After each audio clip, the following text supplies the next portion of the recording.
বইয়ের অন্তিমক্ষণ লেখিকা অনন্যা পর্ব ৩৫।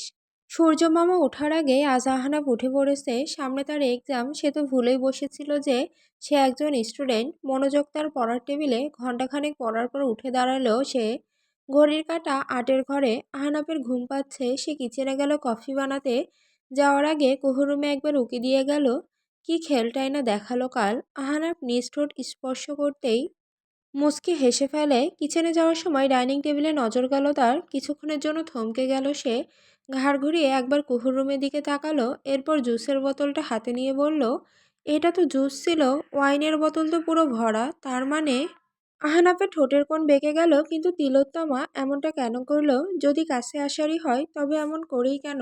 আর শেষে অমন করে ভয়ে গুটিয়েই বা গেল কেন? আহানাফ ভাবতে ভাবতে কিচেনে গেল। তবে এখন ভেবেই হাসি পাচ্ছে যে তিলোত্তমা নেশার ঘরে কিছু বলেনি।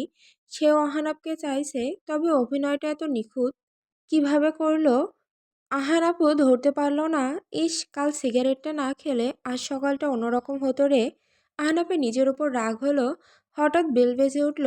আহনাফ কপাল কুঁচকায়। এই সকালে কে এলো? সে দরজার দিকে পা বাড়ায়। ছোট ছিদ্র তলিয়ে দেখতেই ভরকালো। দরজা খুলল সে। রাফি রাগী মুখে দাঁড়িয়ে আছে। আহনাফ বলল, কি হয়েছে হঠাৎ? রাফির রাগী ভাবটা উধাও হয়ে গেল হঠাৎ। সে ভ্যা ভ্যা করে কাঁদতে লাগলো। আহনাফ মোটেও চমকালো না। এই ছেলে কান্না ছাড়া আর পারে কি? ওহো, বিস্কুট খেতে পারে। আহনাফ বলল, মেয়েদের মতো কান্না করবি না আমার সামনে, আগে বলেছি।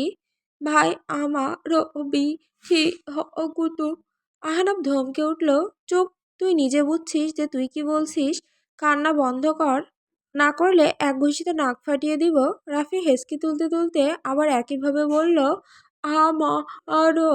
আহনাফ এবার নিজের পায়ে জুতোটা খুলতে নিলে রাফি বলে উঠল, রোদের বিয়ে ঠিক হয়েছে, তুমি কিছু বললে না কেন?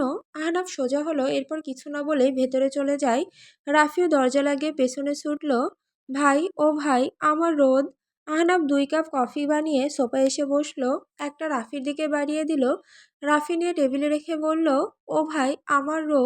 আহনাফ বলে উঠল, একটু স্ট্রং হ রাফি, এভাবে মেয়েদের মতো করছিস কেন? রাফি কাঁদো কাঁদো স্বরে বলল, তুমি বুঝবে কি করে আমার কষ্ট? তুমি তো বিয়ে করে শান্তিতেই আছো। আহনাফ মনে মনে হাসলো। সে নাকি শান্তিতে আছে। ওরে রাফি, গতকাল তোর ভাইয়ের ইজ্জত মেরে দিছে তোর ভাবি। এই মধুর কথাটা কি আর বলা যায়? আহনাফ গলা খাকারে দিয়ে বলল, বিয়ে ওই দিন হচ্ছেই, তবে কে যে কাকে করছে সেটাই দেখার বিষয়। মানে? আহনাফ কিছু বলল না। রাফি বলল, ও ভাই, আমি কিন্তু রোদকে তুলে নিয়ে আসবো বলে দিলাম। আমার এসব সহ্য হচ্ছে না আর। আহনাফ হেসে ফেলল হঠাৎ। হো হো করে হাসতে লাগলো, যেন জোক শুনেছে কোনো। তুই কিডন্যাপ করবি রোদকে? হা হা হা হা, ও আল্লাহ। রাফি বলল, হাসার কি আছে? তুই এই কাজ করতে পারলে তো হয়েছিলই, বাদ দে। রাফির মানে লাগলো কথাটা। সে পারবে না। রাফির জেদ হলো এবার। আহনাফ কিছু বলতে নিলে রাফি হাত উঁচু করে বলল, থেমে যাও ভাই। রাফি 3বার ঘুরলো আহনাফের দিকে। এজন্য বাংলা সিরিয়াল চলছে। আহনাফ কপাল কুঁচকায়। রাফি বলল, অনেক হয়েছে, আর নয়। এবার রাফি তার আসল রূপ দেখাবে। আহনাফ কফিতে চুমুকে বলল, বাবা, আচ্ছা তুই যদি এমনটা পারিস তাহলে আমি আহনাফ তোর বিয়েতে লুঙ্গি ডান্স দিব, যা প্রমিস। রাফি অবাক হয়ে বলল, তুমি লুঙ্গি ডান্স দিবে? সিরিয়াসলি? হ্যাঁ। রাফি উঠে দাঁড়ালো। এরপর বলল, আর আমি রাফি যদি না পারি তাহলে টিকটক করে তিলে তিলে নিজেকে শেষ করে দিব। হাহ, টাটা ভাই। রাফি ভীষণ ভাব নিয়ে চলে যেতে নিল। আহনাফ পেছন থেকে বলে উঠল, টিকটক আইডি কি আমি খুলে দিব? রাফি দাঁড়িয়ে পড়ল। এরপর বলল, লুঙ্গি কি আমি কিনে পাঠাবো ভাই? আহনাফ রাফির কনফিডেন্স দেখে বাহবা দিল, তবে মুখে বলল, সময় কথা বলবে। রাফি চলে গেল। আহনাফ নিঃশব্দে হাসল। শাহরিয়ার কুঞ্জে হইচই লেগে গেছে। শাহরিয়ার বংশের 2 ছেলের বিয়ে একদিনে, এটা কি কম কথা? আগে থেকেই সবাই প্ল্যানিং শুরু করে দিয়েছে। রোদেলা ভার্সিটি যাওয়ার উদ্দেশ্যে নেমে এসেছিল। কিন্তু সবার এত হইচই দেখে আর বের হয়নি এখনো। কাকে কাকে নিয়ন্ত্রণ করবে সেই লিস্ট করা হচ্ছে। এ বলছে তার নাম লিখেছো, সে বলছে এর নাম লিখো, ভালো উপহার আনবে। আবার একজন বলছে, একে দাওয়াত দিলে কাচের বাটি দিবে, একে দাওয়াত দিও না। মূলত লিস্ট করছিল জেরিন বেগম আর আনিসা বেগম।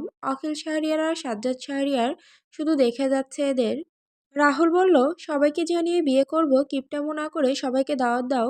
বেবি, তুমি কি ভার্সিটি যাচ্ছ? সবার সামনে বেবি বলায় রোদেলা একটু ভরকালো। জেরিন বেগম আর আনিসা বেগম মিটিমিটি হাসলেন। রোদেলা জবাবে বলল, হ্যাঁ। আসো, আমি পৌঁছে দিয়ে আসি। না, লাগবে না। আপনি তো মাত্র ঘুম থেকে উঠলেন বোধহয়। আমাকে ড্রাইভার আঙ্কেল পৌঁছে দিবে। রাহুলের ভালো লাগলো কথাটা। মেয়েটা খেয়াল করেছে যে সে মাত্র ঘুম থেকে উঠেছে। ভালো লাগা কাজ করলো তার মনে। সে মুচকি হেসে বলল, আচ্ছা যাও তাহলে, আমি নিয়ে আসবো বরং। রোদেলা মুচকি হেসে উঠে দাঁড়ালো, বিদায় নিয়ে বেরিয়ে গেল। ভেতরটা কেমন অস্থির অস্থির লাগছে। রোদেলা ফাঁস করে শ্বাস ছেড়ে গাড়িতে বসলো। জানালার কাঁচ খুলে দিল সে। একটু প্রাকৃতিক হাওয়া প্রয়োজন। রোদেলা মুখটা বাহিরে নিয়ে প্রাণ ভরে প্রকৃতির সুবাস নিতে চাইল। বিধি ধাম পাশ দিয়ে গরুর চামড়া বহনকারী একটা গাড়ি যাচ্ছিল। বিশ্রী গন্ধ একটা। রোদেলা প্রাণ ভরে সেই গন্ধই নিল। গন্ধে ভেতরটা উল্টে আসতে চাইল তার। ওয়াক করে উঠল, চোখ মুখ খিচে মাথা ভেতরে আনে, দ্রুত জানালার কাঁচ আটকাই। শালার জিন্দেগি একটা আমার। ওয়াক, জন্মের মতো সুবাস নিয়ে নিয়েছি প্রকৃতির। রোদেলা গায়ে এলিয়ে দিল সিটে। গন্ধটা এখনো নাকে লাগছে তার। উফ কি জ্বালা। রোদেলা পানির বোতল বের করলো ব্যাগ থেকে, মুখে দিতে যাবে ঠিক সেই সময় গাড়ি সজোরে ব্রেক কষলো। রোদেলা হুমড়ি খেয়ে পড়ে। পানিতে জামা ভিজে গেল তার। কপালে আঘাত পেয়েছে। সে বলে উঠল, চাচা এটা কি করলেন? হঠাৎ গাড়ি এসে পড়লো একটা। আপনি ঠিক আছেন? রোদেলা বলল, কোন বালে আসলো সামনে? উড়াই দিবেন না একদম? আমি তো ছিলামই, শালা মরলে বুঝতো। হঠাৎ সামনের গাড়ি থেকে হাফ প্যান্ট আর টি শার্ট পরা রাফি নেমে এলো, হাতে বিস্কুটের প্যাকেট। রোদেলার মাথা মুহূর্তে গরম হয়ে গেল। রাফি গাড়ির কাছে নক করলো। রোদেলা বিরক্তি নিয়ে তা খুললো। এরপর বলল, কি চাই? রাফি বিস্কুট মুখে দিয়ে হেসে বলল, তোমাকে। হোয়াট? রাফি বলে উঠল, আহনাব ভাই তোমাকে নিয়ে যেতে বলছে, আজকে নাকি শপিং যাবে তাই। আসো। রোদেলা কপাল কুঁচকালো। কেউ তো কিছু বলল না তাকে এই বিষয়। আর আহনাব ভাই আর মানুষ পেল না, এই বিস্কুটখোর মদনটাকে পেল। রোদেলা বলল, আমার গাড়ি আছে, আমি যেতে পারবো। রাফি সাথে সাথে বাদ সেধে বলল, না না, আমার সাথে যেতে হবে, ভাইয়ের নির্দেশ। তা না হলে তোমার মতো চৈনিকে কে গাড়িতে নেয় বলো? রোদেলা খেপে গেল কথাটা শুনে। সে কিছু বলতে মুখ খুলতে নিলেই রাফি তার মুখে বিস্কুট পুড়ে দেয়। এরপর গাড়ির দরজা খুলে বলল, ঝগড়া করার মুডে নেই, জলদি আসো, আমার আবার অনেক কাজ আছে। তোমার মতো চৈনিকে এই রাফি নিজে ড্রাইভ করে পৌঁছে দিবে, সেটার জন্য তোমার কৃতজ্ঞতা প্রকাশ করা উচিত। রোদেলা ফোঁস করতে লাগলো শুধু। ইচ্ছার বিরুদ্ধে গিয়ে গাড়ি থেকে নামলো। ড্রাইভারকে বলল, চাচা আপনি বাসায় চলে যান। ড্রাইভার সম্মতি জানিয়ে গাড়ি ঘোরায়। রাফি বিশ্বজয়ের হাসি দিল। রোদেলা গিয়ে গাড়ির ব্যাক সিটে বসলো। রাফি তা দেখে বলল, এক্সকিউজ মি, আমি ড্রাইভার নই আপনার, সামনে এসে বস। কি শক্ত তো এই রোদেলা, যার তার পাশে বসে না, মাইন্ড ইট। রাফি ওকে ব্যঙ্গ করলো। রোদেলা আবার খেপে গেল। রাফি বলল, হয় সামনে আসো, নয়তো নয়তো। রাফি দুই কাঁধ উঁচু করে বলে উঠল, নয়তো আমিও গাড়ি স্টার্ট করব না, আর ভাইকে বলবো তুমি রাজি হওনি যেতে। ভাইয়ের রাগ তো জানোই। রোদেলা ভারী বিরক্ত হলো। মনে মনে রাফির গোষ্ঠী উদ্ধার করতে করতে সামনে এসে বসলো। রাফিও বসলো। রাফি ভাবছে বিস্কুটের প্যাকেটটা এখনো আস্ত আছে। ভাবা যায়, কথাটাও সম্পূর্ণ করতে পারলো না সে। রোদেলা হঠাৎ এক হাঁচি দিল, আর সেই হাঁচির শব্দে রাফি কেঁপে উঠে বিস্কুটের প্যাকেট হাওয়ায় উড়িয়ে দিল। আত্মাটা একটা লাফ দিয়ে উঠল তার। মাইয়া মানুষ এত জোরে হাসি দিতে পারে, এটা রাফি জানা ছিল না। রোদেলা রাফির দিকে তাকিয়ে হো হো করে হাসতে লাগলো। রাফি এখনো স্তব্ধ। হুঁশ ফিরতেই যেই না ভ্যা ভ্যা করে কাঁদতে যাবে, অমনি রোদেলা সেই কাজটা করে দিল। রোদেলা ভ্যা ভ্যা করে মিকা কান্না করে রাফির মতো বলতে লাগলো, আ আমার বিস্কুট, এটা তুমি কি করলে চোরনি? আমার বিস্কুটের সাথে কিসের শত্রুতা তোমার? রাফি অবাক চোখে তাকিয়ে রইল। রোদ তাকে নকল করলো। রোদেলা বলে উঠল, এটাই বলতেন না? কিছুক্ষণ নীরব থেকে দুজনে হেসে উঠল। এই প্রথম বোধহয় ঘটল এমন। গাড়িটা তাদের হাসির শব্দে মুখরিত হলো। রাফি স্টার্ট দিল গাড়ি। রোদেলা হঠাৎই হাসি থামিয়ে নিজেকে গম্ভীর করলো। এটা কি করলো সে? এই মদনার সাথে হাসলো কেন সে? উফ। এদিকে রাফি হেসেই চলেছে। সূর্যের কিরণ আজকে ঝলসে দিচ্ছে যেন সব। আনোয়ারা বেগম কাপড় ধুয়ে ছাদে দিয়ে এসে মাত্র সোফাতে বসেছিলেন, অমনি বেল বেজে উঠল। উনি বিরক্তি নিয়ে দরজা খুললেন। দরজার অপর পাশের মুখটা দেখতে সেই বিরক্তি হাওয়ায় মিলিয়ে গেল। আরে নাতাশা, এসো এসো। নাতাশা হেসে সালাম দিল তাকে। আনোয়ারা বেগম জবাব দিয়ে ভেতরে নিয়ে এলেন ওকে। নাতাশা আজকে খয়েরি রঙের একটা শাড়ি পরেছে। ওকে একবার নিচ থেকে ওপর পরখ করতেই আনোয়ারা বেগম হাঁ হয়ে গেলেন। দেখতে ভারী মিষ্টি লাগছে তাকে। আনোয়ারা বেগম মনটা বলে উঠল, ইস, এমন একটা মেয়ে যদি আমার ছেলের বউ হতো। নাতাশা আনোয়ারাকে তাকিয়ে থাকতে দেখে বলল, আন্টি আয়ান কোথায়? আনোয়ারা বেগম হুঁশে ফিরলেন। ওই হতচ্ছাড়া তো ঘুমাচ্ছে। ঘুমায় রাত করার, ওঠে দেরি করে। একটা বিয়ে দিলে যদি ঠিক হয় এখন। বিয়ের কথা শুনে নাতাশা হেসে বলল, পাত্রী দেখব নাকি? আনোয়ারা বেগম আবার তাকালেন ওর দিকে। নাতাশা একটু ভড়কালো। আনোয়ারা বেগম বললেন, মা তুমি কি বিবাহিত? আরে না আন্টি। তুমি ছেলেটাকে ঠিক করতে পারবে না? ছেলে কিন্তু খারাপ নয় ও। নাতাশা মনে মনে বিশ্বজয়ের হাসি দিল। বাহিরে লাজুক হাসলো। আনোয়ারা বেগম তো আগেই বুঝেছিলেন ওর হাসি আনোয়ারা বেগমকে পজিটিভ সংকেত দিল। ছেলেটার একটা ব্যবস্থা করতে পারলে তার মনেও শান্তি। হেসে জড়িয়ে ধরলেন নাতাশাকে। শুনছেন, আপনার জন্য চা নিয়ে এসেছি। নাতাশা আস্তে করে বলল কথাটা, এরপর ফিক করে হেসে ফেলল। মাথায় শাড়ির আঁচল দিয়ে বউ সেজেছে সে। ইস, শাশুড়ি পটে গেছে ভাবা যায়। নাতাশা নিজের খুশিটাকে একটু সামলে গলা খাকারি দিয়ে আয়ানকে ডাক দিল। আয়ান, আয়ান শুনছো? আয়ান উপর হয়ে শুয়ে রয়েছে, গায়ে একটা পাতলা টি শার্ট আর শর্ট প্যান্ট। নাতাশা এবার আয়ানের বাহু ধরে ডাকলো। আয়ান ঘুমের মাঝেই বলল, সুহাসিনী ঘুমাতে দে। নাতাশা ফোঁস করে শ্বাস ছাড়ল। এরপর বলল, সুহাসিনীর বিয়ে হয়ে গেছে, এটা তোমার নাতসিনী, উঠো এখন। আয়ান উঠল না, ওভাবেই পড়ে রইল। নাতাশা কিছু একটা ভাবলো, এরপর আয়ানের কানের সামনে মুখ নিয়ে জোরে চেঁচিয়ে উঠল, আয়ান বলে। আয়ান ধরফরিয়ে উঠে বসলো, আত্মা কেঁপে গেছে তার। কানটাও বোধ হয় গেল। ঘুম ঘুম চোখে নাতাশার দিকে তাকালো সে। ভেতরটা ঢক করে ওঠে ছেলেটার। নাতাশা খিলখিল করে হাসতে। শাড়িতে ওকে আজ এই প্রথম দেখলো আয়ান। হা হয়ে গেল ছেলেটা। এদিকে নাতাশা হেসেই চলেছে। আয়ানকে হা করে তাকিয়ে থাকতে দেখে তার হাসি থেমে গেল। লাজুক হাসলো মেয়েটা। বলল, কেমন লাগছে আমাকে? আয়ান আনমনে বলে উঠল, অপরূপা। নাতাশা অবাক হলো, আশা করেনি এটা সে। ভেবেছিল এড়িয়ে যাবে বোধহয়। নাতাশা হেসে বলে উঠল, ধন্যবাদ। আয়ান হেসে ফেলল। এরপর নিজেকে ঠিকঠাক করে বলে উঠল, তুমি এখানে কি করছো? নাতাশা বসলো ওর পাশে। আয়ান একটা বালিশ নিয়ে নিজেকে ঢাকার প্রয়াস চালালো। নাতাশা তা দেখে ফিক করে হেসে ফেলল। আয়ান অপ্রস্তুত হলো খানিকটা। নাতাশা বলল, ছেলে মানুষ হয়ে এত লজ্জা পাও? আয়ান প্রত্যুত্তর করে না। নাতাশার চোখ হঠাৎ বিছানার পাশে একটা ছবির ওপর গেল। ছবিটা হাতে উঠিয়ে নিল সে। আয়ান ভরকে গেল। নাতাশা ততক্ষণে দেখে ফেলেছে ছবিটা। কুহুর হাস্যোজ্জ্বল একটা ছবি। আয়ান খপ করে সেটা কেড়ে নিল। নাতাশা ফোঁস করে শ্বাস ছাড়ল। এসব আর কতদিন? যতদিন বেঁচে থাকবো। নাতাশা বলল, কুহু আনাপের সাথে সুখে সংসার করছে আর তুমি এভাবে কেঁদে কেটে ভাসাচ্ছ। তোমার কি উচিত না একই কাজ করে ওদের মনে জ্বালা ধরিয়ে দেওয়া? আয়ন কপাল কুঁচকে বলল, মানে? তুমিও সেম কাজ করো, বিয়ে না করো, গার্লফ্রেন্ড বানাও, ওদের সামনে তাকে নিয়ে ঘোরো। কুহুকে বুঝিয়ে দাও যে আয়ন সিদ্দিকী তার জন্য মরে যাচ্ছে না, আয়ন সিদ্দিকীর তাকে ছাড়াই চলে। বুঝিয়ে দাও যে আয়ন সিদ্দিকী না বেছে নিয়ে সে কত বড় ভুল করেছে। গার্লফ্রেন্ড অথবা বউ যেই হোক, তাকে কুহুর সামনে নিয়ে গিয়ে কেয়ার করো, ভালোবাসো, জ্বালা ধরিয়ে দাও। জাগো আয়ান জাগো, জেগে ওঠো আয়ান সিদ্দিকী, জাগো। আয়ান হঠাৎ জোরে গর্জন করে উঠল। নাতাশা ভয়ে খাট থেকে পড়েই গেল। পাশে বাড়ির ছাদ থেকে দুটো কাক কাকা করতে করতে উড়ে চলে গেল ভয়ে। আয়নের চোখে আগুনের আভা। সে বলে উঠল, তুমি ঠিক বলেছ নাতাশা। আয়ান সিদ্দিকী বুঝিয়ে দিবে তাকে যে সে কত বড় ভুল করেছে আয়নকে বেছে না নিয়ে। তুমি সঠিক সময় সঠিক কথা বলেছ নাতাশা। তুমি আমার সত্যিকারের বন্ধু। নাতাশা, নাতাশা। নাতাশা হাত উঁচু করে নিচ থেকে বলল, আছি আছি। আয়ান ভড়কে গেল। ওর দিকে তাকিয়ে বলল, তুমি নিচে কি করছো? নাতাশা মেখে হেসে বলল, কিছু না, কিছু না। আর রান্নাঘর থেকে আনোয়ারা বেগম চেঁচিয়ে উঠলেন, এমন করে চেঁচাছিস কেন রে অজাতের বংশধর? খুন্তি নিয়ে আসবো নাকি? আয়ন খুক খুক করে কেসে উঠল। কিছুক্ষণ আগেও বাড়িতে অল্প কিছু হলেও সম্মান ছিল তার। বাড়িতে বেশি দিন আছে বলে সেটাও আর তার মা এখন তাকে দেয় না। আয়ন সেসব ভাবল না আর। সে বলে উঠল, কিন্তু মেয়ে পাবো কোথায় আমি নাতাশা? নাতাশা কোমর ধরে উঠে বসলো। মনে মনে বলল, কানা নাকি পেয়ে চোখের সামনে এত সুন্দর মেয়ে দেখেও জিজ্ঞাসা করছে মেয়ে কোথায় পাবে। নাতাশা একটু ভাবুক হওয়ার ভান ধরল। এরপর বলল, এমন একজন যাকে তুমি খুব বিশ্বাস করো, তাহলে সুবিধা হবে। আয়ন একটু ভেবে বলল, আমার তো তুমি ছাড়া মেয়ে বন্ধু নেই। নাতাশা। নাতাশা বুঝলো আয়ন কি বলবে। মনে মনে বাঁকা হেসে নিজেকে বাহবা দিল সে। মুখে বলল, বলো। নাতাশার ভাবনায় গোবর ঢেলে আয়ন বলল, তোমার পরিচিত কেউ নেই? নাতাশা বোকা নয়নে তাকালো। আয়ন বলল, নেই। নাতাশা রেগে চেঁচিয়ে বলল, না নেই। নাতাশা কথাটা বলে উঠে চলে যেতে নিল। নাতাশাকে কি ওর চোখে পড়ে না?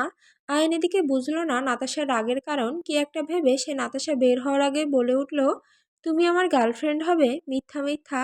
নাতাশার পা থেমে গেল। ঠোঁটের কোণে হাসি ফুটে উঠল। পেছনে ঘুরে বলল, এত করে বলছো বিধায় রাজি হলাম, তা না হলে আমার এসবে একদম ইন্টারেস্ট নেই। নাতাশা বলেই চলে গেল। আয়ন হাবার মতো তাকিয়ে রইল। সে এতবার কই বলল, সে যাই হোক, এবার সে বুঝবে কুহুকে যে সে কত বড় ভুল করেছে। আয়ন পৈশাসিক হাসি দেয়।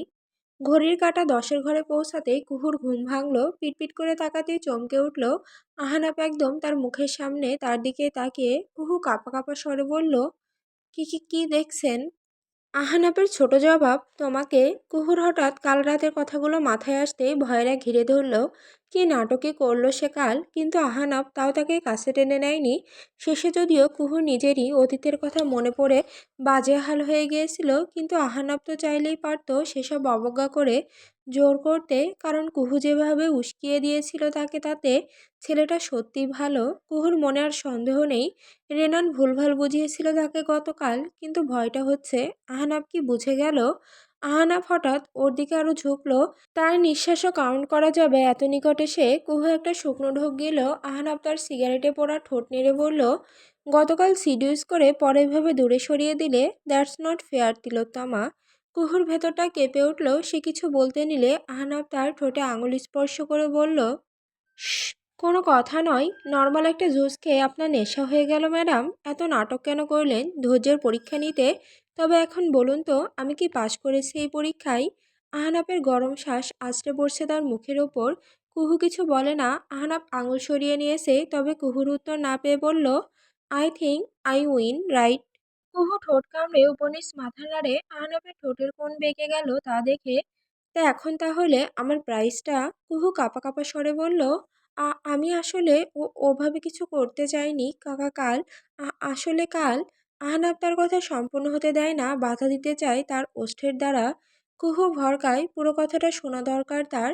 কুহু ডান দিকে ঘুরে গেল, তাই আহনাবের ওষ্ঠ তার গাল স্পর্শ করল। আহনাব বিরক্তিতে চশতক শব্দ করে। কুহু বলল, পুরো কথাটা শোনেন আগে। আমি কালকে সব রেনানের কথাতে ভুল বুঝে করেছি। আহনাপের রাগ উঠে গেল এমন সময় রেনান নামক আপদটার কথা বলাতে।